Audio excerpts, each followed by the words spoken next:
Eastern Area Agency on Aging has been serving Penobscot, Piscataquis, Washington, and Hancock counties since 1973. We are so excited to be celebrating our 50th anniversary this year. When we look back at all of the changes, we've had some pretty major ones. Did you know that we used to be called the Eastern Task Force on Aging, or that we used to call Meals on Wheels Meals for Me? We've also moved several different times. We've had key leadership changes. We've added programs. We've removed programs. A lot has changed. There's been significant changes since 1973. Adults are living longer than ever. They're saying now that in 2030, that 1 in 6 adults will be age 60 and over. In addition to all of that, we all know our lives have changed from the pandemic. And it's more vital than ever that Eastern Area Agency on Aging really works to make sure that adults can stay healthy, active, and engaged in their communities. We are so excited to share with you a little bit more of the different programs that we offer here at Eastern Area Agency on Aging. We will highlight a few of those for you today. The ADRC specialist role is key to the organization in that it is the first point of contact in a sense that we make with the consumer. When that consumer lets us know what the resources are that they are in need of, we are then dispatched to find those resources for them and then give them that information in a manner that they can understand it. And then they are empowered to make those calls themselves or reach out to those resources. Oftentimes they do call us back for a little bit more information, and we're more than glad to help them with that. Customer service is key to everything that we do. Listening skills are also highly required in the type of work that we do. We're really listening for what the consumer is asking for, trying very hard not to make any assumptions right off the bat because it's their story to tell, and really being creative and sometimes looking for those resources that might not necessarily be easily understood, and just digging a little deeper. So just being committed to serving our population, our older adult population primarily, and folks with disabilities. So, oftentimes people think that a resource might be available to them that is no longer available to them. So we're actually that link in a sense to the community resources by being current with what that information is. Oftentimes we will reach out to organizations and agencies to make sure that their information is current in our resource guide. And it's in, like I said too, I think it's like the one-stop shopping for people, so they're not calling all over the place. They're able to call us and we're able to vet for them in a sense what resources are out there and really representing those community stakeholders in a really good way. The Eastern Area Agency on Aging provides consumers with several ways that they can get assistance from us. The first and most basic is our Medicare 101 classes, which provide an introduction to Medicare for those who are new to the program. The second way is through our SHIP appointments. SHIP is State Health Insurance Assistance Program, and those are one-on-one meetings with trained counselors who can assist consumers with identifying plans that might suit their needs, with changing their plans, and with assisting with more specific issues of errors, fraud, abuse, and complaints. Our SHIP counselors are primarily volunteers who donate a day a week, usually, to work with our consumers.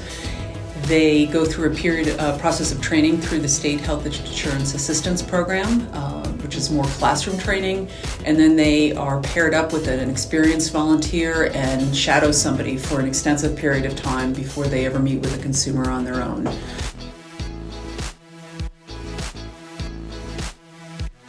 Durgan Center is so many things, but the first and most important thing that I would share with anyone, with a family member, with someone coming in directly, is that it's just that. It's a place that it's warm, it's inviting, it's a place that you're not alone. Yeah. We have a consumer that comes regularly for meals. She's moved into the area, not very far from us, several months ago, and she says, I just don't want to be alone. I don't have to be alone because I'm 3 minutes from the Durgan Center. The Cribbage Group is giant, and they just fill the cafe.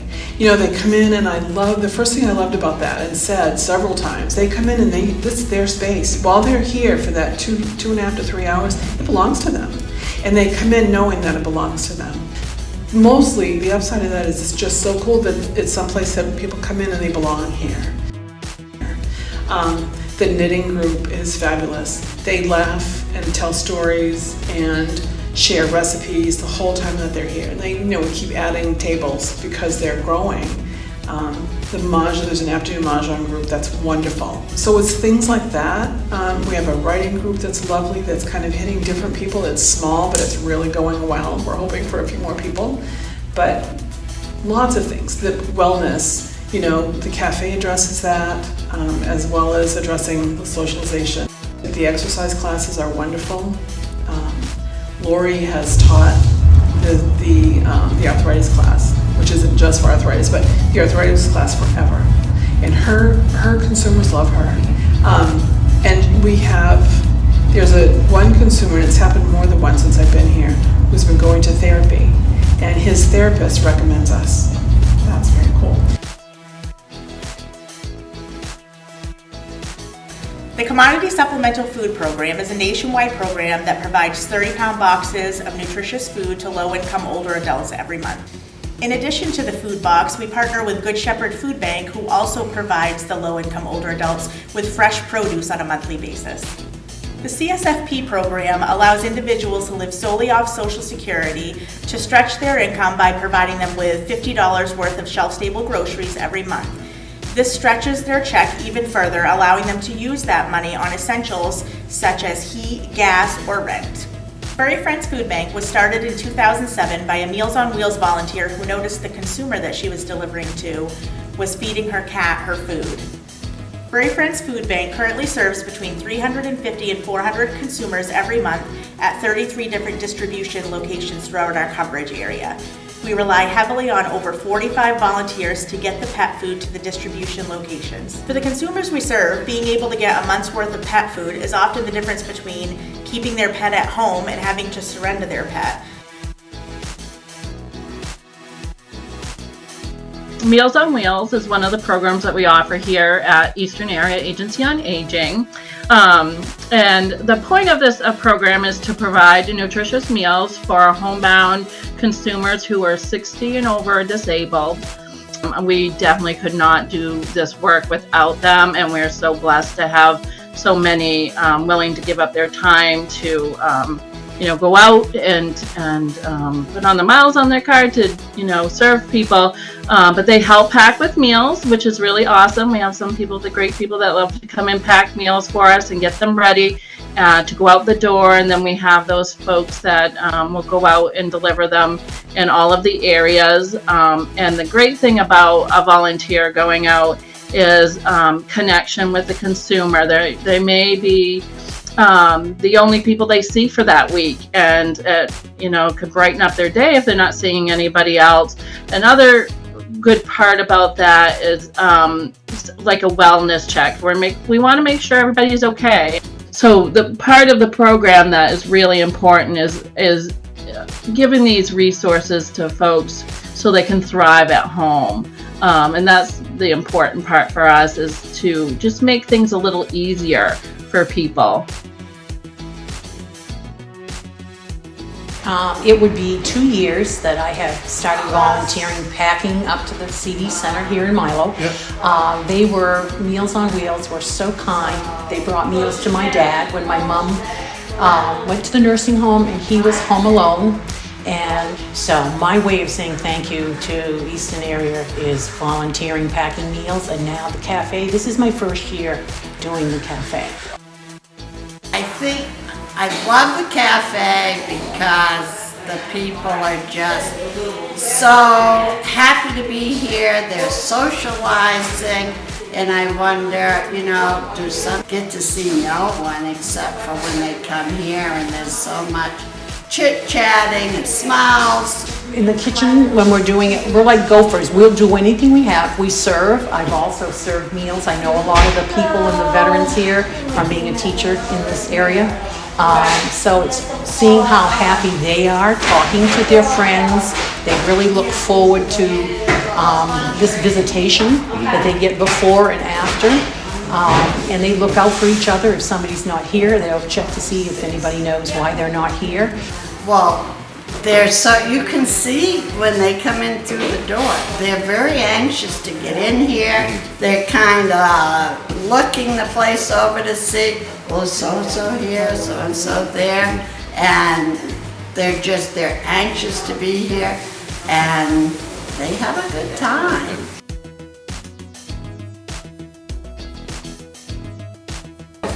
So our family caregiver program, it's for folks who are in any capacity caring for a loved one, a spouse, a partner, a parent, a friend, a neighbor.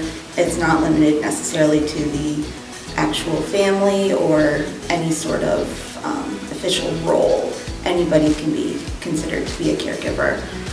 We do support groups, we do a Powerful Tools for Caregivers training, we do just general information and referrals to different services, like we'll refer people out to Meals on Wheels or tell people how to go about perhaps getting hired as a caregiver to take care of their person. We just listen to people and find out what they need and then get them pointed out into the right direction. One of my favorite parts is just getting somebody on the phone and they're in that panic stage or that really depressed, I'm giving up the stage, and being able to connect them in with services and just seeing everything start to go right for them. I was talking to somebody yesterday and she just said, everybody I talked to has just been saying no. They just say no, they don't do that, they can't help with that, they don't know. And I said, well, I'm gonna say yes. So I've got her signed up for, she's gonna start our Respite for Me program. A lot that I see is confidence being built, being able to reach out and find support systems, especially seeing people going through our Powerful Tools for Caregiver training or starting to attend our support groups. A lot of it is being able to bring caregivers together, because I can talk to caregivers all day long and I help them, but when they start getting connected with other caregivers and just kind of having that peer support, I think that means the most to people. I think that makes the biggest difference, to be able to sit in a room with people who understand. They're not gonna judge them for having negative emotions towards caregiving. They can really open up and be safe somewhere with their peers. We hope that you enjoyed learning a little bit more about Eastern Area Agency on Aging and our programs. As we celebrate this golden anniversary and really looking back at the past 50 years, we could not have made the impact in our community without the support of all of you, including our consumers, our volunteers, our staff, our community partners, our donors and sponsors, different businesses in the local community, and just really every single community member. It really is because of all of you, the power of community and shared efforts, that Eastern Area Agency on Aging has been able to be as successful as we have the past 50 years. Thank you does not even begin to cover how grateful we are for your support and the impact that you have made. We really look forward to continuing this adventure with you, and we'll continue to rely on the community and all of the people we listed to really make sure that we're building a better future for the adults here in Eastern Maine. Thank you.